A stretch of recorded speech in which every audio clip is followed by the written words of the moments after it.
दोस्तों, अफ़लातून पंहिंजी ज़िंदगी में काफ़ी किताब लिखिया हुआ, जिन मां ॿिनि किताबनि फ़ीदू ऐं सिम्पोज़ियम ते असां पंहिंजे ख़्यालनि जो इज़हार पहिरीं ॿिनि रिकॉर्डिंग्स में तव्हांजी ख़िदमत में पेश करे चुका आहियूं। अॼु असीं अफ़लातून जी टीह किताब तमीज़ ते ॻाल्हि ॿोल करण जे लाइ तव्हांजी ख़िदमत में हाज़िर आहियूं। आऊं पीतांबर लोहाणू ऐं मूंसां गॾु हमेशह जीअं प्यारो साथी मीर मुज़फ़र टाटपुर साहब गॾु आहे। अदा मुज़फ़र, तव्हां सलाह ॾियो त अॼु जे ॻाल्हि ॿोल खे कीअं अॻिते वधायूं जो मुख़्तसर अरसे में असां हिन किताब जे वधि खां वधि मौज़ूअनि ते अफ़लातून जे फ़लसफ़ियाना ख़्यालनि खे पंहिंजे सामाईन जी ख़िदमत में पेश करे सघूं। जी पीतम्बर साहब, तव्हांजी वॾी महिरबानी। ऐं हाणे इहो जेको सुवालु आहे त इनखे किथां शुरू कजे, त मुंहिंजे ख़्याल में त पहिरीं इन जो बैकग्राउंड ॾिजे त हीउ कहिड़े कॉन्टेक्स्ट में लिखियो वियो आहे ऐं हिन जा मेजर जेके टॉपिक्स आहिनि उन्हनि ते डिस्कशन कयो वञे। त तव्हां उन जे बारे में महिरबानी करे ॿुधायो, थोरो ब्रीफ कयो त हिन जो बैकग्राउंड छा आहे ऐं उन में कहिड़ियूं कहिड़ियूं शयूं जेके आहिनि से डिस्कस थियल आहिनि ऐं छो इम्पॉर्टेंट आहे इन खे पढ़णु, ऐं इन जो रिलेशनशिप अॼु जी जेके क्रिएशन आहिनि उन्हनि जी सां कीअं जेको आहे लाॻापियल आहे, इन खे महिरबानी करे तव्हां डिफाइन कयो। जी अदा मुज़फ़र, वॾी महिरबानी। यूनान जो अज़ीम फ़लसफ़ी जंहिंखे असां मशरक़ में अफ़लातून चऊं था ऐं मग़रब में प्लेटो, उन पंहिंजे ज़िंदगी में काफ़ी किताब लिखिया आहिनि ऐं उन्हनि सभिनी किताबनि में जेको फ़लसफ़ो पेश कयल आहे उहो काफ़ी मुश्किल आहे। पर ॿियनि किताबनि जे मुक़ाबले में जेके पिणु काफ़ी मुश्किल किताब आहिनि, उन्हनि जे मुक़ाबले में तमीज़ कुझु ज़्यादा ई मुश्किल आहे। इन ई करे आऊं पढ़ंदड़नि खे उहा गुज़ारिश कंदुसि जेका काफ़ी पहिरीं अरस्तू कई हुई, जंहिंखे हुन चयो हुयो इल्मी इनक़सारी। त इन्हनि वक़्स खे पढ़ण जे लाइ असांखे इल्मी इनक़सारी जो मुज़ाहिरो करणु घुरिजे, छो त इहे किताब 2500 साल पहिरीं लिखिया विया आहिनि ऐं इन्हनि किताबनि में जेके ख़्याल पेश कयल आहिनि से उन खां बि तमामु घणा पुराणा आहिनि। उन वक़्त जी फिज़िक्स ऐं ॿियूं जेके साइंसिस हुयूं से ओतिरियूं तरक़ी याफ़्ता न हुयूं जेतिरियूं अॼु आहिनि। अॼु असां वटि न्यूटन जो क़ाइदो आहे, अॼु असां वटि आइंस्टाइन जी थ्योरी आहे, अॼु असां वटि नील बोर जी क्वांटम मैकेनिक्स आहे। असां फिज़िकल रियलिटी खे तमामु घणो बहितर तौर ते सम्झण में कामयाबु रहिया आहियूं। पर हिननि किताबनि में जेके ख़्याल आहिनि जेके तमामु पुराणा आहिनि, उन्हनि में असांखे कुझु ॻाल्हियूं अहिड़ियूं लॻंदियूं जेके शायदि अजीब हुजनि, जिन ते असांखे यकीन न अचे। पर असांजो मक़सदु इन किताब ते सिर्फ़ु तनक़ीद करणु न आहे। असांजो मक़सदु हिन किताब जे अंदरि उन्हनि ख़्यालनि खे खोले पेश करणु आहे जेके अॼु बि असांजी ज़िंदगी सां वाबस्ता आहिनि ऐं अॼु बि वैलिड आहिनि। हिन किताब जो जेको मौज़ू आहे उहो आहे काइनात। काइनात छो ठही? काइनात खे ठाहिण जे लाइ जेको उनजो ख़ालिक़ु हो, जंहिंखे उहो फ़नकार चवे थो, डेम्यूअर्ज, तख़लीक़कार, कारीगर, जेको हिन दुनिया खे तख़लीक़ करण जे लाइ मॉडल चूंडे थो, उहो मॉडल कहिड़ो हुयो? हुन उन मॉडल सां हिन काइनात ऐं उनखां पोइ काइनात जे रूह ऐं इंसानी रूह खे कीअं ठाहियो? हुन कीअं बाहि ऐं मिटीअ खे पाण में मिलायो ऐं कीअं बाहि ऐं मिटीअ खे पाण में मिलाइण जे लाइ हवा ऐं पाणीअ खे इहो बि सोचणो पवंदो त हुन पाणी ऐं हवा खे छो मिलायो हिन असांजी फिज़िकल दुनिया खे ठाहिण जे लाइ। उनखां पोइ हिन फिज़िकल दुनिया में असांजो रूह ऐं असांजो जिस्म पाण में कीअं राब्तो करे थो ऐं असां कीअं हिन दुनिया में अचण खां पोइ पंहिंजो किरदारु आहे उनखे कहिड़े नमूने सां क़ाइमु रखूं जो असां जेको रूह ठहिण वक़्तु वाइदो कयो हो उहो बि पारे सघूं। हिकिड़ी ॿी ॻाल्हि जी वज़ाहत मां कंदो हलां त अफ़लातून जे सभिनी किताबनि में जिन खे डायलॉग चयो वञे थो उन्हनि में हुन जो हिकिड़ो मक़सदु आहे या हिकिड़ी स्कीम आहे जंहिंखे हू बार बार दोहराए थो। उहा स्कीम इहा आहे त हीअ जेका दुनिया आहे जंहिंखे असीं फिज़िकल दुनिया चऊं था इहा सिर्फ़ु अक्स आहे ब्लू प्रिंट जो जेका तख़लीक़ार इस्तेमालु कई इन साॻे ख़्याल खे हू रिपब्लिक में पेश करे थो ऐं हिन किताब में बि जेकॾहिं असां थोरो ग़ौर कंदासीं त इहा ॻाल्हि नज़र ईंदी त हू इहो चाहे थो त जेका काइनात ख़ालिक़ ठाही आहे उन काइनात जो नंढो नमूनो शहरी रियासत आहे जेका उन वक़्तु एथेंस हुई। हुन चाहियो पिए त जेको मॉडल ख़ुदा डेमियर्ज या तख़लीक़ार हिन काइनात खे ठाहिण लाइ ठाहियो आहे उहो ई मॉडल असां नंढे लेवल ते खणी शहरी रियासत खे ठाहियूं ऐं उन शहरी रियासत खे हलायूं। हिन किताब में हू बार बार चवे थो त काइनात ठाहिण जो मक़सदु नेकी हो। जीअं त ख़ालिक़ नेक आहे त हू हसद नथो करे सघे। ख़ालिक़ नेक आहे, ख़ालिद हसद नथो करे ऐं ख़ालिद चाहे थो त हीअ दुनिया सभ खां वधीक ख़ूबसूरत हुजे, हिन में वध खां वधि इंसाफ़ हुजे ऐं वध खां वधि मसावात हुजे। जीअं ख़ालिक़ काइनात ठाहिण वक़्तु मसावात इंसाफ़ ऐं सूंहं जो प्रिंसिपल रखियो त साॻे हिसाब सां असां इंसाननि ते फ़र्ज़ु आहे त हिन दुनिया में असां जेको मॉडल ठाहियूं था शहरी रियासत जो उन शहरी रियासत जो मॉडल बि नेकी, सूंहं, मसावात ऐं अदल जे बुनियादनि ते ई हुअणु घुरिजे। जॾहिं असां इन लिहाज़ खां हिन दुनिया खे ठाहींदासीं त पोइ असांजी हीअ दुनिया जंहिंखे हू माइक्रोकाज़म चवे थो उहा काइनात जेका मिक्रोकाज़म आहे उन सां हम आहंग हूंदी, उन जहिड़ी हूंदी ऐं जॾहिं इहे ॿई पाण में हम आहंग थींदियूं त पोइ हारमनी पैदा थींदी ऐं इंसान जी ज़िंदगी जो ऐं काइनात जे ठाहिण जो मक़सदु पूरो थींदो। अदा मुज़फ़र हिन किताब में अफ़लातून काइनात ठाहिण जे लाइ जेको मॉडल पेश कयो आहे या जेको हुन रस्तो चूंडियो आहे उन खे सम्झाइण लाइ अफ़लातून चवे थो त जंहिं हिन काइनात खे ठाहियो आहे उन खे उहो चवे थो डिम्यूर्ज। ऐं बक़ौल अफ़लातून जे त डिम्यूर्ज वटि ॿ रस्ता हुया।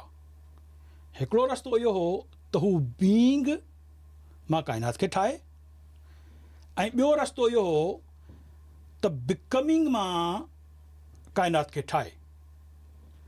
बक़ौल अफ़लातून जे त हुन बीइंग जे मॉडल खे खणी हीअ काइनात ठाही बजाए बिकमिंग जे मॉडल खे खणण जे। असांखे तव्हां सम्झायो त हिते अफ़लातून जो बीइंग ऐं बिकमिंग मां मक़सदु छा आहे ऐं ॿियो सुवाल इहो आहे त हुन बीइंग खे बिकमिंग ते छो तरजीह ॾिनी। महिरबानी। अदा पीतम्बर इहो ॾाढो इम्पॉर्टेंट क्वेश्चन आहे ऐं ॿियो त जेको प्लेटो डिफाइन कयो आहे काइनात खे उहो रेशनली सम्झाइण जी कोशिशि कई आहे ऐं डिफाइन करण जी कोशिशि कई आहे। हुन का बि अहिड़ी मिथिकल कंडीशन न रखी आहे त डिम्यूर्ज जो मक़सदु ई आहे त काइनात ठहण जे प्रोसेस जी शुरूआति। हाणे उहा शुरूआति जेका आहे जंहिं बि कई आहे या जेको बि आहे उन में कहिड़ियूं कहिड़ियूं पॉसिबिलिटीज़ आहिनि ऐं उहे छो ठही आहे। उन में जी तव्हां पुछो त हिकिड़ो बिकमिंग जो प्रोसेस आहे जंहिंमें शयूं ठहनि थियूं, जुड़नि थियूं, टुटनि थियूं ऐं ॿियूं ठहनि थियूं। ऐं ॿियो बीइंग आहे अकॉर्डिंग टू प्लेटो जंहिंमें परमनेंसी आहे। ऐं उहा जेका आहे प्लेटो उनखे कीअं प्रिफरेंस ॾिनो आहे। हाणे प्रिफरेंस जो मक़सदु इहो आहे त छाकाणि त हिन हमेशह इहा कोशिशि कई आहे पंहिंजे मुख़्तलिफ़ डायलॉग्स में, ऐं जिन दोस्तनि बि इनखे पढ़ियो आहे टिनी डायलॉग्स खे, जेको फीदो आहे या उनखां पोइ फिलिबस आहे ऐं पोइ आहे तिमायस। हाणे इन्हनि में जेकॾहिं तव्हां उन्हनि सभिनी खे गॾु करे ॾिसंदव त पहिरें में हू ॿुधाए थो पियो त there are things exist. Existence जी जेका परमनेंसी आहे उहा इन करे आहे त they are participating with in a form. Whatever form या यूनिवर्सलिटी आहे उन में शयूं पार्टिसिपेट थियूं कनि, ऐं पार्टिसिपेशन जे करे ई उहे जेके शयूं आहिनि जेके पेरिशेबल आहिनि, जेके चेंज थियूं थियनि पियूं, जेके पंहिंजे प्रोसेस में हलनि थियूं पियूं, उहे इन करे थियूं हलनि पियूं त they are participating with a form. There is a form, there is a universal factor in to that work. But according to him truth vary by form आहे, ट्रुथ वरी बि यूनिवर्सल आहे। ऐं इन करे ई जेको डिम्यूर्ज आहे या जेको बिगिनिंग आहे उहा इन करे परमनेंसी में आहे त ट्रुथ जेको आहे सो परमनेंट आहे अकॉर्डिंग टू द प्लेटो। ऐं परमनेंसी जेकॾहिं न हूंदी ऐं जेकॾहिं बिकमिंग हूंदी त बिकमिंग एग्ज़िस्ट कान थी करे। अकॉर्डिंग टू हिम that is not true, because truth लाइ परमनेंसी जो हुजणु ज़रूरी आहे। तंहिंजे करे हुन जो सॼो ज़ोर इन ते आहे त परमनेंसी हुजे। अच्छा, हाणे छा आहे त हू को बिकमिंग खां अवेयर हो ऐं हुनखे ख़बर हुई त बिकमिंग थिए थी ऐं उहा बि रियलिटी आहे, पर उहा छो थी एग्ज़िस्ट करे। जेकॾहिं आउं हुनखे मेटाफिज़िकल स्ट्रक्चर में जेकॾहिं आउं हुनखे ॾिसां त मोस्टली जेके बि डायलॉग्स आहिनि उन में प्लेटो जी कोशिशि इहा आहे त there is a preference one to a many आहे। माना वन जेको आहे या जेका यूनिटी आहे या जेको फॉर्म आहे उहो प्रिफर्ड आहे then the diversity are a difference जे। तंहिंजे करे हमेशह इहा शइ जेका आहे ॾिसणु तमामु ज़रूरी आहे। तंहिंजे करे डिम्यूर्ज जी जेका बिगिनिंग आहे उहा जेका आहे परमनेंसी आहे, बीइंग आहे, बीइंग परमनेंट आहे, तंहिंजे करे उहो इम्पॉर्टेंट आहे। ऐं फॉर्म्स बीइंग में पार्टिसिपेट था कनि पिया, ऐं फॉर्म्स जेके आहिनि से को यूनिवर्सल फॉर्म कोन्हे को, देर आर मल्टीपल फॉर्म्स आहिनि, डाइवर्स्ड फॉर्म आहिनि, पर they are existing with in each other because of a being. महिरबानी अदा मुज़फ़र। आउं उनखे बीइंग ऐं बिकमिंग जे मॉडल खे जॾहिं मूं सोचणु शुरू कयो असांजे तसवुफ़ जे मॉडल में, त मूंखे हिकिड़ी ॻाल्हि जो अहसासु थियो। इब्ने अरबी जे फ़लसफ़े में जेको हुन तसवुफ़ में अफ़लातून जे इन बीइंग ऐं बिकमिंग खे यूज़ कयो आहे उहो कुझु हिन तरीक़े सां थी सघे थो। हू चवे थो त जेको ख़ालिक़ु हो उन ख़ालिक़ वटि पहिरीं खां अयान या ख़याल या फॉर्म्स हुन जे लाइब्रेरी में मौजूदु हुया। हुन उन्हनि पहिरीं खां मौजूदु ख़यालनि खे हुकम कयो त तव्हां हाणे बिकमिंग थियो। बिकमिंग जे प्रोसेस खे हू चए थो तायुन। साबित जी माना आहे परमानेंट, मुस्तक़िल, अनचेंजेबल। जेके साबित, गैर मुनक़िसम ऐं मुस्तक़िल मॉडल ख़ालिक़ जे लाइब्रेरी में जिन जा ब्लू प्रिंट या डिज़ाइन पियल हुआ, हुन उन्हनि खे हुकम कयो त हाणे तव्हां अची ज़ाहिर थियो। जॾहिं हू ज़ाहिर थियनि था त उनजो तायुन थिए थो। ऐं उन जो तायुन जेको आहे उहो बिकमिंग आहे। कहिड़े सेंस में बिकमिंग आहे? तायुन लफ़्ज़ जी माना आहे जंहिं शइ जी हद मुक़ररु थिए। हद तायुन, जंहिं शइ जो तायुन थींदो उन शइ जी हद मुक़ररु थींदी, उन जी लिमिट थींदी, ऐं उहो या उन जे अंदरि गुंजाइश हूंदी तब्दील थियण जी। बिकमिंग जेके बि शयूं थियनि थियूं उहे तब्दील थियनि थियूं, उहे परमानेंट न आहिनि। त इब्न अरबी चए थो जेके फॉर्म्स हुया, अयानुल सबात जेके हुया, उहे हिन दुनिया में ज़ाहिर थिया, ऐं ज़ाहिर थियण खां पोइ हुननि सिर्फ़ ओरिजिनल मॉडल जी शिकल वरिती आहे, या हू जेके चए थो त उन सां हुन मुशाहिबत कई आहे, या ईअं चवे थो त हुन उनजो तशख़ुस वरितो आहे। हाणे इब्न अरबी जो इहो ख़्यालु काफ़ी मुश्किल हुयो। इनखे सम्झाइण जे लाइ हुन जो हिकिड़ो शागिर्द न हो, पर उन जे शागिर्द जो शागिर्द हुयो, पैरोकार हुयो, उनजो नालो आहे अब्दुल रहमान इराक़ी। अब्दुल रहमान इराक़ी इब्न अरबी जे ख़्याल खे तमामु ख़ूबसूरत शाइरी में पेश कयो आहे, ऐं उन ते किताबु लिखियो आहे, लम्हात। हू चवे थो त इब्न अरबी जो अयानुल साबिता ईअं आहे जीअं मट या घड़ो। जॾहिं असीं पाणी मट या घड़े में या गिलास में या कप में विझूं था त पाणी जेको आहे सो पाणी रहंदो आहे, पाणी तब्दील कोन थींदो आहे, पर पाणी जी शिकल बदिलबी आहे। हू घड़े जी शिकल वठंदो, हू मट जी शिकल वठंदो, हू गिलास जी शिकल वठंदो। त जेको पाणी आहे उहो ओरिजिनल फॉर्म में रहे थो, पर जॾहिं हिन दुनिया में अचे थो त जेको बर्तन हुनखे अवेलेबल आहे उन बर्तन में हू पंहिंजे फॉर्म खे शिकल ॾिए थो, हिन दुनिया में ज़ाहिर थिए थो, हुन दुनिया में तायुन करे थो, पंहिंजी हदबंदी करे थो, पंहिंजो वज़न ॾिए थो, पंहिंजी माप ॾिए थो, पंहिंजो कद ॾिए थो, पंहिंजो बुत ॾिए थो। ऐं ॿियो ॻाल्हि इहा आहे त अफ़लातून जो इहो ख़्यालु त जेके शयूं बींग में आहिनि उहे तव्हांखे नज़र नथियूं अची सघनि, पर जॾहिं उहे शयूं बिकमिंग थियनि थियूं तॾहिं तव्हांखे उहे शयूं नज़र अचनि थियूं, या तव्हांजा हवास उन्हनि खे कैच कनि था। बींग मां मॉडल ठाहे बिकमिंग में आणण जो सबबु इहो आहे त हुनखे अहिड़ियूं बाउंड्रियूं ॾिनियूं वञनि जीअं तव्हांजूं अखियूं, तव्हांजा हथ पेर उन सां गॾु हली सघनि, उनखे ॾिसी सघनि ऐं महसूसु करे सघनि। अच्छा, हाणे प्लेटो में कुझु ॿियूं शयूं बि ॾिसण जूं आहिनि, इम्पॉर्टेंट आहिनि। उन में छा आहे त जीअं मेटाफिज़िक्स आहे त मेटाफिज़िक्स जूं बि 3 या 4 लेवल्स जेकॾहिं ॾिसजनि त कीअं आहिनि।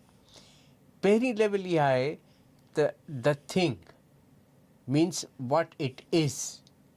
हाणे जेका इज़नेस आहे उहा फस्ट स्टेज आहे। प्लेटो पंहिंजे सभिनी किताबनि में तक़रीबन मोस्टली हू इहो ॿुधाइण थो चाहे त वॉट इज़। अच्छा, हाणे सेकेंड स्टेज जेका आहे मेटाफिज़िक्स जी उहा आहे रिलेशनशिप। जॾहिं असीं चऊं था वॉट दिस इज़ त means whatever is has a some relationship with the others. So ॿी कैटेगरी जेका ठहे थी पई उन में, या ॿी स्टेज जेका ठहे थी पई उहा आहे रिलेशनशिप जी। उन खां पोइ टी जेका आहे स्टेज ठहे थी पई जंहिंमें असीं चऊं था कैटेगरीज़। कैटेगरीज़ पोइ थियूं फॉर्म थियनि पियूं।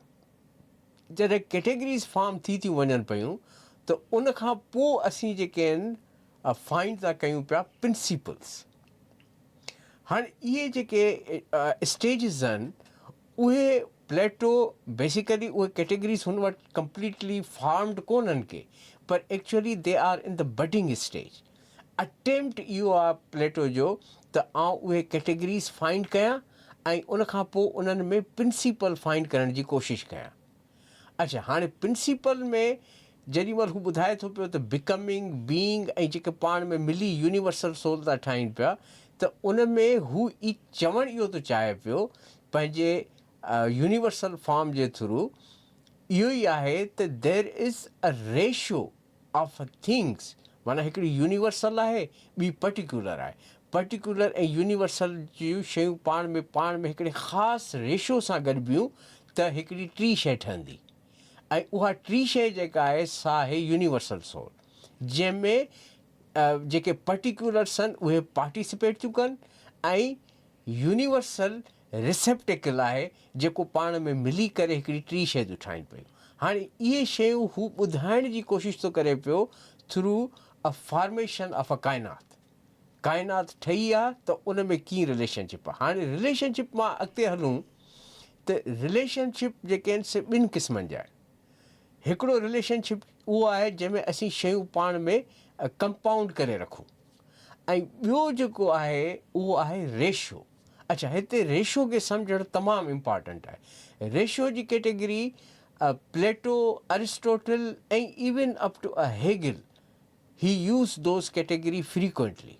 त कैटेगरीज़ जो पाण में रेशो आहे। हाणे रेशो छा आहे इहो असांखे सम्झणो पवंदो ऐं मोस्टली जेको रेशो जी कैटेगरी आहे उहो रिलेशनशिप सिर्फ़ु रिलेशनशिप मेयर कोन्हे को, उहो हिकिड़ी एक्टिविटी मां टियों रिलेशनशिप जनम थी वठे पई। या का बि जी मैथमेटिक्स में सीरीज़ हूंदी आहे त जेका आहे उहा डिवीज़न हुजे या जेका आहे एडिशन हुजे या सब्ट्रैक्शन हुजे त जेका कंटिन्यूअस हूंदी त हिकिड़ा कांस्टेंट पाण में ठाहींदी। उहे कांस्टेंट जेके आहिनि से उहे यूनिवर्सल फॉर्म हूंदा आहिनि जंहिंखे असीं रेशो था चऊं पिया। जीअं ट्रिग्नामेट्री आहे, ट्रिग्नामेट्री में irrespective of the size of a triangle असां रिलेशनशिप ॻोल्हींदा आहियूं हेपाटिन्यूस, बेस ऐं परपेंडिकुलर जो। सो उहे रिलेशनशिप कहिड़ा आहिनि? साइन आहे, कास आहे या कोसाइन आहे या इनवर्स रिलेशनशिप आहे। त उहे इनवर्स रिलेशनशिप जेके आहिनि से they are in triangle but it is creating a different type of a thing.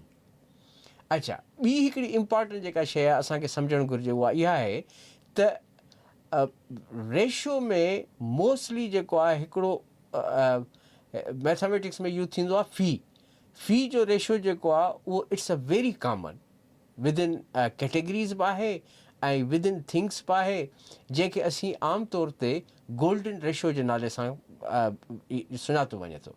हाणे इहो गोल्डन रेशो जेको आहे इवन ग्रीक्स में तमामु घणो पॉपुलर हो। उन्हनि जो आर्किटेक्चर, उन्हनि जूं शयूं या जेके बि उन्हनि जा स्कल्पचर ठहियलु आहे उन ज़माने में उहे based on this golden ratio जे फिनोमिना ते बेस्ड आहिनि। ऐं उहो गोल्डन रेशो जेको आहे so not only working in architecture, not only working in their philosophical work but even though जेको आहे it is working in arts form as well. जेके बि फॉर्मेशन आहिनि, जेके बि लिखिया वेंदा हुआ ड्रामा या जेके स्टेज प्ले थींदा हुआ उन्हनि में बि गोल्डन रेशो जो फॉर्मेशन उन में इंट्रिंसिक आहे। त उहो golden ratio is a completely non phenomena हो ग्रीक में ऐं उहो ॾाढो तमामु घणो जेको आहे सो शयुनि में उनखे यूज़ कंदा हुआ। तंहिंजे करे जेका फॉर्मेशन ऑफ काइनात आहे उहा बेसिकली अ रिलेशनशिप, रुगो मेयर रिलेशनशिप कोन्हे को, it's a ratio of a things making together in a one form.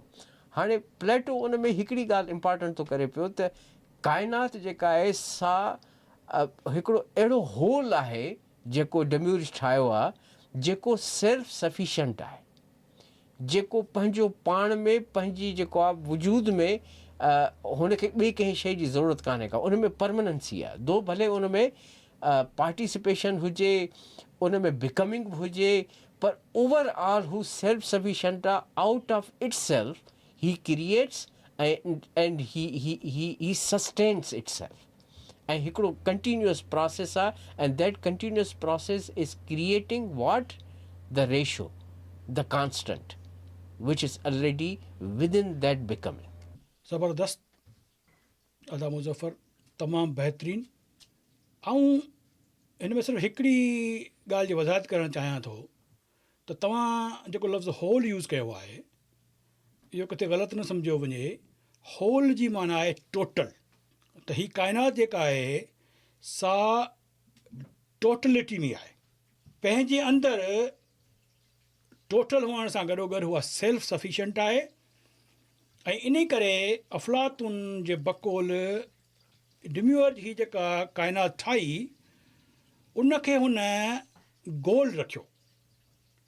गोल रखण जो मक़सदु इहो हुयो त हुन खे न त पेर जी ज़रूरत आहे, न त हथनि जी ज़रूरत आहे, न त कंध जी ज़रूरत आहे, न दिलि जी ज़रूरत आहे। हुन खे पंहिंजी ज़रूरत पूरी करण जे लाइ हर शइ उन जे अंदरि आहे, जेका पैदा थिए थी, जेका बका वठे थी ऐं जेका फ़ना वठे थी। बका ऐं फ़ना जो तसलसुल इन कुल जे अंदरि या होल जे अंदरि कंटिन्यूअसली हले पियो। बक़ौल अफ़लातून जे त जॾहिं हुन इहा काइनात ठाही त उन खां पोइ डिम्यूअर्ज उन खे हरकत ॾिनी, चरखो घुमंदो आहे, कतण हलंदो आहे, त हीअ जेका काइनात आहे उहा जस्ट लाइक कतण आहे जंहिंमें मुसलसल चरखो हले थो पियो ऐं इहो सिलसिलो सेल्फ सफिशिएंट आहे ऐं काइनात खे पंहिंजी ज़रूरत पूरी करण जे लाइ ख़ुदि कफ़ील बनायो वियो आहे। हुन खे ॿिए कंहिं बि शइ ते हाणे डिपेंड करण जी ज़रूरत न आहे। ॿियो तव्हां जेका ॻाल्हि कई उहा ॾाढी दिलचस्प हुई, उहा हुई यूनिवर्सल सोल। मूंखे जेको अफ़लातून जो इहो यूनिवर्सल सोल जो जेको ख़्यालु आहे ॾाढो दिलचस्प लॻो। बेशक तमामु मुश्किल आहे उनखे सम्झणु। ऐं उनजे पूरे मुकमल फ़िलासफ़ी खे त सम्झी कोन सघियो आहियां, पर उनजा कुझु पॉइंट सम्झी सघियो आहियां। हू चवे थो त हीअ जेका यूनिवर्सल सोल आहे इहा हिकमत आहे, विज़डम आहे। ऐं हू चवे थो त जॾहिं डिम्यूअर्ज ही यूनिवर्स ठाही पए त उन वक़्तु हिन जेका पहिरीं शइ तख़लीक़ कई उहा यूनिवर्सल सोल कई ऐं यूनिवर्सल सोल हुन जे बक़ौल विज़डम आहे, ॾाहप आहे, ॾात आहे। ऐं पोइ जॾहिं हुन यूनिवर्सल सोल कंप्लीट करे वरिती त इन यूनिवर्सल सोल या ॾाहप या ॾात मां नंढड़ो नंढड़ो हिसो हर इंसान जे सोल खे बि ॾिनो। ॿिए मरले में जेको हुन सोल ठाहियो आहे उहा आहे वर्ड सोल या इंडिविजुअल सोल, माण्हू जो सोल, माण्हू जी दिलि, माण्हू जो रूह। अफ़लातून चवे थो त इहा जेका हिकमत हुई, जेको यूनिवर्सल सोल हो, उन यूनिवर्सल सोल मां न तमामु हिकिड़ो नंढड़ो हिसो हर इंसानी रूह जे अंदरि बि रखियो आहे। ऐं इहो इंसानी रूह जेको आहे सो हुन यूनिवर्सल रूह जीअं मुकमल न आहे, पर थोरी घणी उणाईअ सां कचाईअ सां हुन ई यूनिवर्सल जेको रूह आहे, जंहिंखे हू हिकमत चवे थो, उन हिकमत जो हिसो आहे। हिते आउं हिकिड़ो तव्हांखे पैराग्राफ जेको बाइबल में बि पेश कयो वियो आहे ऐं हुन में बि इहो ई चयो वियो आहे त जॾहिं हीअ काइनात ठही तॾहिं ख़ालिक़ सां गॾु हिकमत हुई। हिकमत चवे थी जॾहिं हुन जहान जोड़ियो त हुन सां गॾु हुईसि। अञा ज़मीन कोन ठही हुई, अञा आसमान कोन ठहिया हुआ, अञा पातार कोन हो, पर आउं हुन सां गॾु हुईसि। पोइ जॾहिं हुन समंडनि ते कंपास रखियो, जॾहिं हुन पहाड़नि खे ज़मीन ते बीहारियो, जॾहिं हुन समंड जे पाणिनि खे चयो त हिन हद में रहो, तॾहिं बि आउं हुन सां गॾु हुउसि। आउं उन सां गॾु हर रोज़ु आहियां, ईअं जीअं ॼण त आउं हुन सां गॾु ॼाओ आहियां। ऐं मूंखे हू जॾहिं ॾिसंदो आहे, पसंदि आहे त ख़ुशि थींदो आहे।